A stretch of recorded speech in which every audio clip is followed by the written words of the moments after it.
சின்னஞ்சிறு கூட்டுக்குள்ள சொர்க்கம் இருக்கு.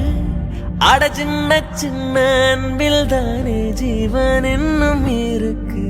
பட்டாம்பூச்சி கூட்டத்து இந்த பொங்கல் செலிப்ரேஷன் ஃப்ரெண்ட்ஸோட செம்மையாக என்ஜாய் பண்ணோம். வீட்டுக்கு வந்தோடனே நான் ரொம்பவே டயர்டாக இருந்தேன். என்னோட ஸ்கின்னுமே ரொம்பவே ட்ரையாக இருந்துச்சு. அப்போ நான் எடுத்துக்கிட்ட ப்ராடக்ட் தான் மாமாயத்தோட beetroot hydra full light moisturising cream. இது யூஸ் பண்ணுறதுனால நம்ம ஸ்கின்க்கு லாங் லாஸ்டிங்காக மாய்ஸ்சரைசிங்காகவும் இருக்கும், லைட் வெயிட்டாகவும், நம்ம ஸ்கின்க்கு குயிக்காக அப்சர்வும் பண்ணுது. இதில் பீட்ரூட் இருக்கனால நம்ம ஸ்கின்னுக்கு நேச்சுரல் க்ளோ கொடுக்குது. அண்ட் ஹைலூரானிக் ஆசிட் இருக்கனால நம்ம ஸ்கின்னை ரொம்பவே ஹைட்ரேட்டாகவும் சாஃப்டாகவும் வச்சுக்குது. Mamaearth vitamin C daily glow light moisturising cream. இதில் வந்து விட்டமின் சி இருக்கனால நம்ம ஸ்கின்னுக்கு வந்து பிரைட்டனிங் கொடுக்குது. அண்ட் இதில் மஞ்சள் சேர்த்துருக்கனால நம்ம ஸ்கின்னுக்கு நேச்சுரல் க்ளோவும் கொடுக்குது. இதில் இன்னும் 2 வேரியன்ட் இருக்கு. Cocoa rich moisturising cream, rice juvi bright light moisturising cream. என்னோட கூப்பன் கோட் யூஸ் பண்ணீங்கன்னா 20% டிஸ்கவுண்ட்லேயே கிடைக்கும். Mamaearth listen to us that improves the product. இந்த ப்ராடக்ட் மாமாயத் ஆப் அண்ட் வெப்சைட்லேயும் அவைலபிள் இருக்கு. கீழே ப்ராடக்ட் டேக் பண்ணிக்க, செக் பண்ணிக்கோங்க.